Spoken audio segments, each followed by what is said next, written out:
কাছে কিংবা দূরে দেশ এবং প্রবাস থেকে যেখান থেকে আমার ভিডিওটা দেখছেন সবাইকে আসসালামু আলাইকুম। সবাই কেমন আছেন? আশা করি সবাই অনেক ভালো আছেন। আমি আলহামদুলিল্লাহ অনেক ভালো আছি। অনেকদিন পরে কিন্তু একটা ব্লগ ভিডিও নিয়ে আসলাম, আশা করি সবার অনেক ভালো লাগবে। আর আমার ভিডিওটা যদি আপনাদের ভালো লাগে আশা করি লাইক কমেন্ট এবং শেয়ার করে পাশেই থাকবেন সবাই। এই ভিডিওটা ছিল সোমবারের, আর সেদিন কিন্তু আমি আমার বাবার বাড়ি থেকে আমার শ্বশুর বাড়িতে চলে আসি। আর অনেকদিন পরে যেহেতু আমি আমার বাবার বাড়ি থেকে শ্বশুর বাড়িতে আসলাম, এই জন্য আপনাদের সঙ্গে আজ কয়েকদিন হলো তেমন একটা বড় ভিডিও শেয়ার করতে পারি না। আর দেখেন সেদিন আমার শ্বশুর আব্বু কিন্তু আমাকে আনতে গেছিলো, এই জন্য কিন্তু আমার আম্মু অনেক কিছু রান্না করেছিল। আর সেই দিন তো খুব একটা আমার মন ভালো ছিল না, এই জন্য তেমন একটা রান্নার ভিডিও আপনাদের সঙ্গে শেয়ার করতে তেমন একটা ভিডিও না করা হলেও কিন্তু অল্প একটু ভিডিও করে রেখেছিলাম শুধু আপনাদের সঙ্গে শেয়ার করার জন্য। আর সেই ভিডিওগুলাই কিন্তু এখন আপনাদের সঙ্গে শেয়ার করতেছি। আশা করি ভিডিওটা দেখে আপনাদের ভালোই লাগবে। আর দেখেন খুব একটা কিন্তু ভিডিও করা হয়নি, শুধু যখন প্লেটে প্লেটে বাড়তেছিলাম তখন কিন্তু। আর এটা কিন্তু পরের দিনের ভিডিও, যখন শ্বশুর বাড়িতে এসে পরের দিন রান্না করতে যাই তখন এই মাছটা ভাজতেছিলাম। দেখেন মাছগুলা কিন্তু ভালোভাবে ভেজে নেওয়া হচ্ছে। আর এখন যেহেতু আমার শ্বশুর বাড়িতে ধানের কাজ, এই জন্য কিন্তু আপনাদের সঙ্গে খুব একটা ভিডিও শেয়ার করতে পারতেছি না এবং কারোর পরিবারে যে কাউকে সাপোর্টও করতে পারতেছি না।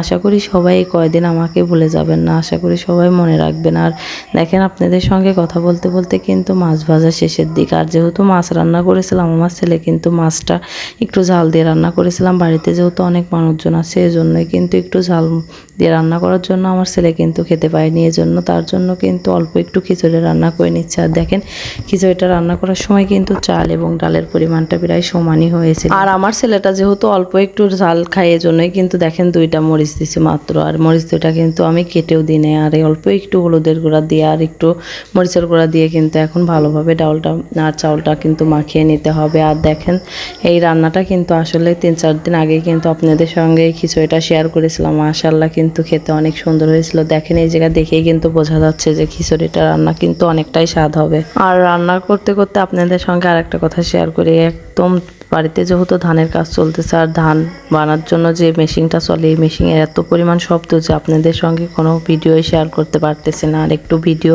এডিট যে করে আপনাদের সঙ্গে শেয়ার করবো সেটাও পারতেছি না, চারিদিকে শুধু শব্দ। এই জন্যই কিন্তু একটু ভিডিওগুলো দিতে দেরি হচ্ছে। আশা করি সবাই কিন্তু আমাকে ভুলে যাবেন না।